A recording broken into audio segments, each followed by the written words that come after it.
Collage might be one of the most beginner-friendly art forms you can try. You don't need to feel confident in drawing. You don't need to know how to paint realistically. You don't even need expensive materials to get started. With paper, scissors, glue, found images, and a surface to build on, you can create artwork by cutting, arranging, layering, and combining visual pieces in new ways. But what feels accessible today was once considered shocking. When artists like Braque and Picasso brought collage into the modern art world in the early 1900s, using scraps of newspaper, wallpaper, and other everyday materials in fine art, their work was seen as strange, disruptive, and even disrespectful. It challenged the idea that art had to be made only with traditional materials like paint on canvas. And that is part of what makes collage so powerful. It takes ordinary materials and asks us to see them differently. Welcome back to Studio CC. In this episode of Art Media Basics, we're exploring collage. We'll look at what collage is, materials you can use, recommended tools, ideal substrate papers, and then I'll demonstrate 5 different types of collage with a mini history lesson built into each one. What is collage? The word collage can describe both the process and the finished artwork. As a process, collage means cutting, arranging, layering, and attaching materials onto a surface. As an artwork, a collage is the final piece created from those combined materials. Collage often uses paper, photographs, magazines, fabric, text, found materials, and other flat objects. These pieces are taken apart and reassembled to create something new. The word comes from the French verb coller, which means to glue. So at its simplest, collage is about gluing materials together, but creatively, it can become much more than that. You do not need expensive supplies to start making collages. You probably already have usable materials at home, and honestly, if it can be glued down, it's fair game in a collage. Magazines, junk mail, old photographs, wrapping paper, newspaper, greeting cards, paper bags, sheet music, maps, notebook paper, fabric scraps, painted paper, tissue paper, cardboard, and even napkins can all be used. And if you do want to buy materials, secondhand sources are a great place to look. I found this set of old National Geographic magazines on eBay for $7, and even with shipping, it was still much cheaper than buying several new magazines. So before you buy anything fancy, look around your house, check thrift stores, search secondhand online, and start collecting materials with interesting colors, textures, patterns, and images. Here's a pausable reference you can use for inspiration while searching for materials to use. Here are a few simple tools that can make collage art more manageable. Scissors are great for cutting simple shapes, large sections, and solid objects with clean edges. They're usually the easiest tool to start with, especially if you're cutting magazine images, paper scraps, or basic background shapes. An X-Acto blade is better for detailed cutting. If you're cutting around small objects, tiny interior spaces, or complicated edges, a blade gives you more control than scissors. A cutting mat protects your table when you're using an X-Acto blade. It also gives you a safer, smoother surface to cut on, which helps keep your blade from slipping and damaging your workspace, or your hands. A tear bar creates softer, more natural edges. This can be as simple as a ruler. Hold it firmly against the paper, then tear the exposed edge away to create a less perfect, more organic line. A smoothing tool helps press glued paper flat onto the surface. You can use an old credit card, a ruler, brayer, or bone folder to push out air bubbles, reduce wrinkles, and help the paper fully attach to the substrate. The glue from collage often turns into a sticky mess, so baby wipes are excellent to keep nearby. Stray glue can damage the surface of your collage, so I like to periodically clean my hands to keep things tidy. The glue you choose can affect how clean, flat, permanent, and polished your collage looks. For most paper collage projects, I prefer drier adhesives because they're cleaner and less likely to wrinkle the paper. A strong glue stick like Elmer's Craft Bond is easy to control and works well for lightweight paper, magazine images, and smaller collage pieces. The downside is that glue sticks can run out quickly, but they're usually inexpensive and easy to replace. An acid-free tape runner is another clean option, especially for photos, papers, and pieces you want to attach without adding moisture. It's quick, neat, and helps prevent buckling, but it may not be ideal for every texture or heavier material. Matte Mod Podge is a stronger liquid adhesive, and I use it when the materials need something more durable. It can also seal the finished collage, but even the matte version will add some sheen. And because it is wet, it can get messy or cause thinner papers to buckle and wrinkle. For collage, your substrate is the surface you glue everything onto. If you're using a glue stick or working with thinner, more delicate papers, cardstock and Bristol paper can work well because they're smooth, sturdy, and easy to handle.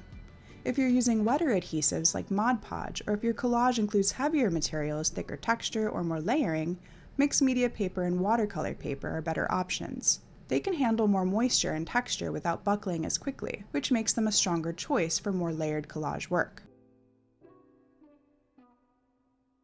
Sometimes finding inspiration for a collage can be difficult, so I like to flip through magazines and materials looking for images and patterns that I have an immediate reaction to. Then I lay the materials down and move the images around to see how they interact with one another. I pay attention to how the colors, patterns, and shapes play off of one another. When you're cutting an image out with scissors, sometimes the image can rip or bend around the scissors. I like to trim off the excess paper first before making precise cuts, because there's less material to potentially get damaged in the cutting process. Instead of moving your scissors all around in different angles to cut around a shape, hold your scissors in a stationary position and rotate your desired image into the scissors. It's kind of like feeding fabric into a sewing machine. It helps save your wrist and creates cleaner cuts. This actually applies to both scissors and X-Acto blades. Don't fall into the trap of using an X-Acto blade for every cut. This can slow you down, so I only use an X-Acto knife for interior shapes or when there are extremely small detailed edges that scissors simply can't work around. Hold your X-Acto knife at an angle and use the length of the blade to your advantage. Some of my students attempted to use just the tip of the blade to cut their paper, but that typically shreds the paper instead of creating a clean cut.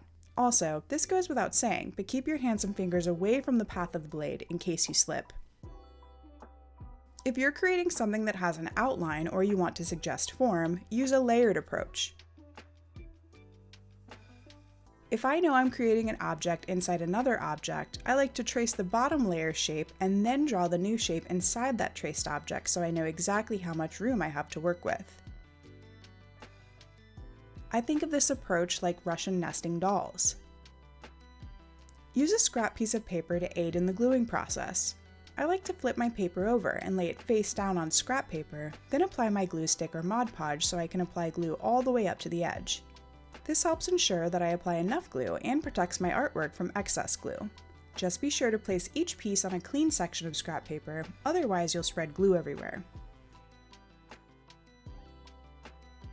Before we jump into the demos, it's worth remembering that even though Picasso and Braque are usually credited with introducing collage to modern art in the early 1900s, artists had been cutting, pasting, and assembling paper long before then. In Japan, poets were incorporating torn paper collage techniques in their work as early as the 10th century. But more recently than that, an artist named Delany invented something called the mosaic collage. Delany was an 18th century English artist best known for her detailed botanical paper mosaics, which she began making in her early 70s. She cut tiny pieces of colored paper and assembled them into remarkably accurate flower studies, eventually creating nearly 1,000 of these works. A mosaic collage is made by cutting or tearing many small pieces of paper and arranging them like little tiles to build a larger image. So instead of using one large cutout, the picture is constructed piece by piece until the separate fragments come together as one cohesive whole. I selected a photograph of an atlas moth for my reference image. I started by gathering colored paper and used the layer approach to create the patterns on the leaves and wings. I tried to work in a mirrored approach as I completed each step so that I wouldn't forget how each area came together. The lower wings went much faster than the upper wings because I was able to avoid some of the mistakes I previously made.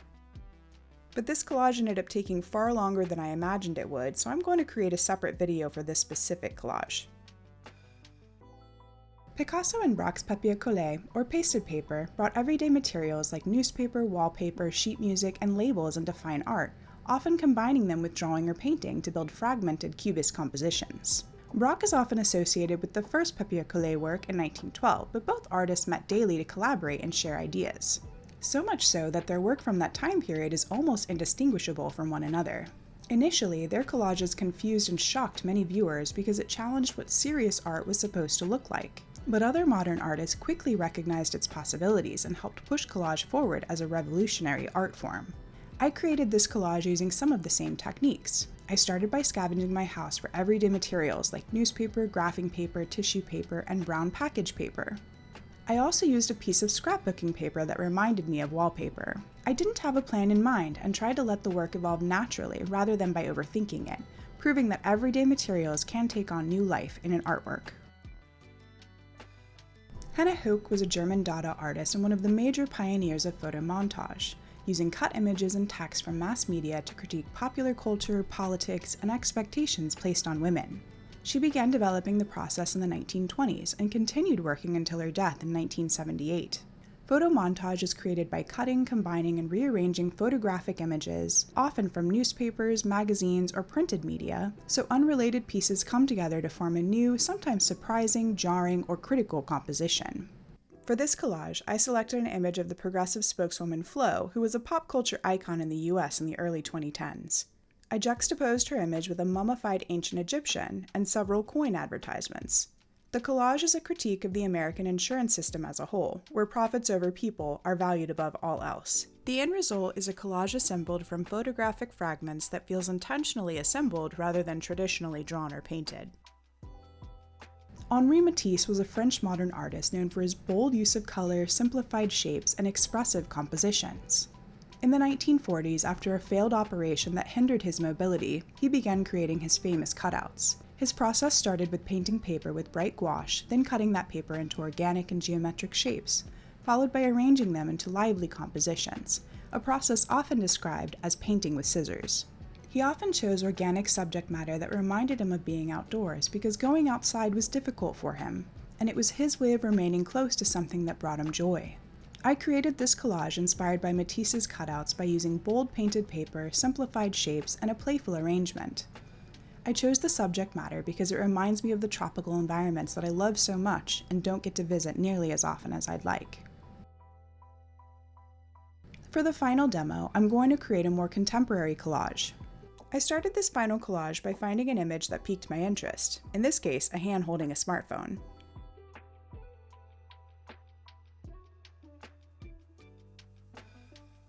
After cutting it out, I flipped through my magazines until I found other imagery that I thought I could combine with it. I found this black and white image of a swimmer diving into a pool and decided to create the illusion that the swimmer was diving into the phone. I used a variety of blue-colored paper to create the water splash.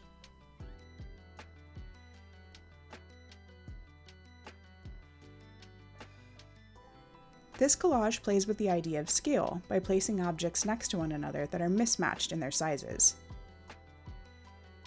Modern collage artists often combine many of the approaches we've looked at today. The small assembled pieces of mosaic collage, the found papers of papier collé, the photographic fragments of photomontage, and the bold, playful shapes seen in Matisse's cutouts.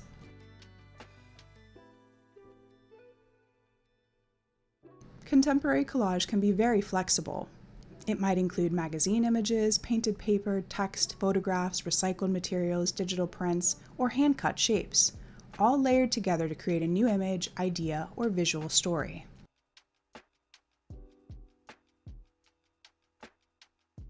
So that is a beginner-friendly introduction to collage.